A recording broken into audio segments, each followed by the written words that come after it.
श्रीमद्भागवत गीता अध्याय 2 श्लोक 59। संबंध में केवल इंद्रियों का विषयों से हट जाना ही स्थित प्रज्ञ का लक्षण नहीं है।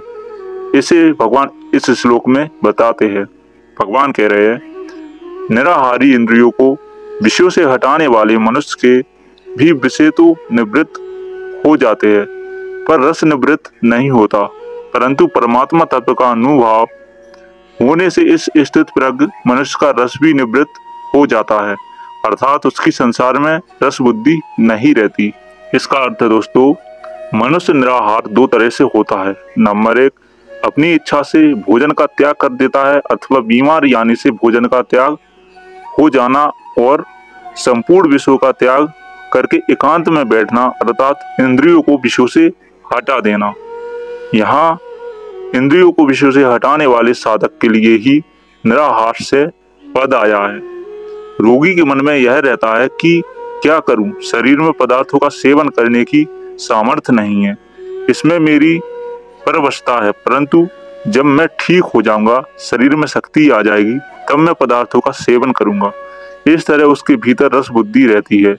ऐसे ही इंद्रियों को विषयों से हटाने पर विषय तो निवृत्त हो जाते हैं, पर साधक के भीतर विषयों में जो रस बुद्धि सुख बुद्धि है वह जल्दी निवृत्त नहीं होती।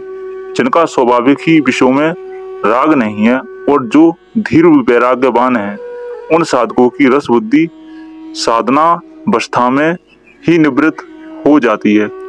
परंतु जो धीर वैराग्य के बिना ही विचार पूर्वक साधन में लगे हुए हैं, उन्हीं साधकों के लिए यह कहा गया है कि विषयों का त्याग कर देने पर भी उसकी रस बुद्धि निवृत्त नहीं होती। इस स्थित प्रज्ञ की रस बुद्धि परमात्मा का अनुभव हो जाने पर निवृत्त हो जाती है। रस बुद्धि निवृत्त होने से वह स्थित प्रज्ञ हो जाती है। यह नियम नहीं है, परंतु स्थित प्रज्ञ होने से रस बुद्धि नहीं रहती, यह नियम है। रसो अप्यस्य पद से यह तात्पर्य निकलता है कि रस बुद्धि साधक की अहंता में अर्थात मैं पन में रहती है। यही रस बुद्धि स्थूल रूप से राग का रूप धारण कर लेती है। अतः साधक को चाहिए कि वह अपनी अहंता से ही रस को निकाल दे कि मैं तो निष्काम हूँ, राग करना कामना करना मेरा काम नहीं है।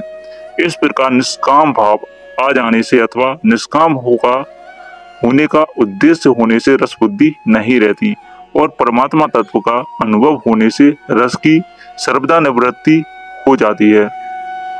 परिशिष्ट भाव भोगों की सत्ता और महत्ता मानने से अंतःकरण में भोगों के प्रति एक सूक्ष्म खिंचाव, प्रियता, मिठास पैदा होती है। उसका नाम रस है। किसी लोभी व्यक्ति को रुपए मिल जाए और कामी व्यक्ति को स्त्री मिल जाए तो भीतर ही भीतर एक खुशी आती है, यही रस है। भोग भोगने के बाद मनुष्य कहता है कि बड़ा मजा आया, यह उस रस की ही स्मृति है। यह रस अहम चिचड़ ग्रंथि में रहता है। इसी रस का स्थूल रूप राग सुखासक्ति है। जब तक संयोग जन्य सुख में रस बुद्धि रहती है, तब तक प्रकृति तथा उसके कार्य, क्रिया, पदार्थ और व्यक्ति की पराधीनता रहती ही है। रस बुद्धि निवृत्त होने पर पराधीनता सर्वदा मिट जाती है। भोग के सुख की परवासना नहीं रहती, भीतर से भोगों की गुलामी नहीं रहती। जब तक अंतःकरण में किंचन मात्र भी भोगों की सत्ता और महत्ता रहती है, भोगों में रस बुद्धि रहती है, तब तक परमात्मा तत्व का अलौकिक रस प्रकट नहीं होता। परमात्मा के अलौकिक रस की तो बात ही क्या, परमात्मा की प्राप्ति करनी है यह निश्चय भी नहीं होता।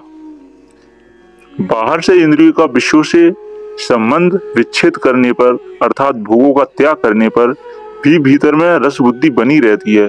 तत्व बोध होने पर यह रस बुद्धि सूख जाती है, निवृत्त हो जाती है। तात्पर्य है कि जब संसार में अपनी भिन्नता तथा परमात्मा से अपनी अभिन्नता का अनुभव हो जाता है, तब नाशवान संयोगजन्य रस की निवृत्ति हो जाती है।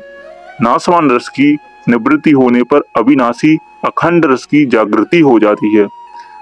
तत्वबोध होने पर तो रस सर्वदा निवृत्त हो ही जाता है, पर तत्वबोध होने से पहले ही उसकी अपेक्षा से, विचार से, सत्संग से, संत कृपा से रस निवृत्त हो सकता है। जिनकी रस बुद्धि निवृत्त हो चुकी है, ऐसे तत्व के महापुरुष के संग से भी रस निवृत्त हो सकता है। कर्म योग, ज्ञान योग तथा भक्ति योग तीनों साधनों से नाशवान रस की निवृत्ति हो जाती है। ज्यों ज्यों कर्म योग में सेवा का रस, ज्ञान योग में तत्व के अनुभव का रस और भक्ति योग में प्रेम का रस मिलने लगता है, त्यों त्यों नाशवान रस स्वयं छूटता चला जाता है।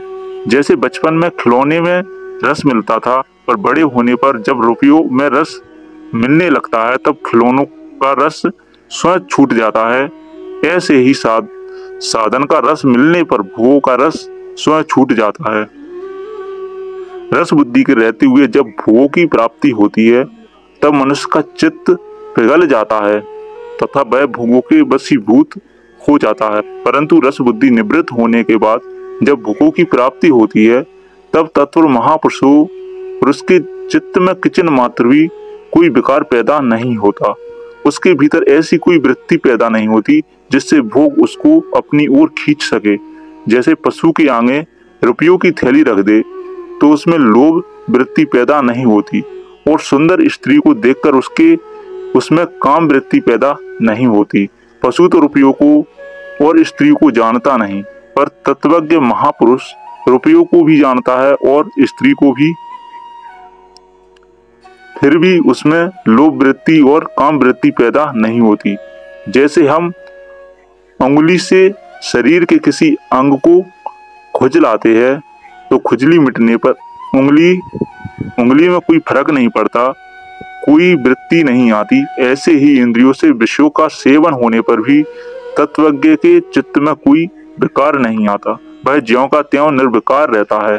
कारण कि रस बुद्धि निवृत्त हो जाने से वह अपने सुख के लिए किसी विषय में प्रवृत्त होता ही नहीं।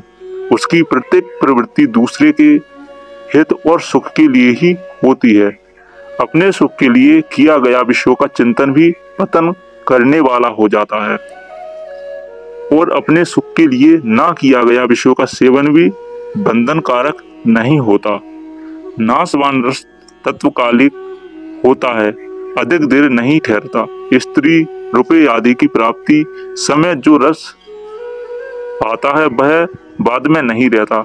भोजन के मिलने पर जो रस आता है वह प्रत्येक ग्रास में कम होते होते अंत में सर्वदा मिट जाता है और भोजन से अरुचि पैदा हो जाती है। परंतु अविनाशी रस कभी कम नहीं होता, प्रत्येक ज्यों का त्यों अखंड रहता है। नाशवान रस का भोग करने से परिणाम में जड़ता है, अभाव, शोक, रोग, भय, उद्वेग आदि अनेक विकार पैदा होते हैं। इन विकारों से भोगी मनुष्य बच नहीं सकता, क्योंकि यह भोगों का अवश्यभावी परिणाम है। इसलिए भगवान ने दुखों का दर्शन करने की बात कही है। कामादि दोषों से मुक्त होने पर ही मनुष्य अपने कल्याण का आचरण करता है। तो हमारा श्लोक यहीं पे समाप्त होता है। मिलते हैं अगली वीडियो, जब तक के लिए श्री राधे, हरे कृष्णा।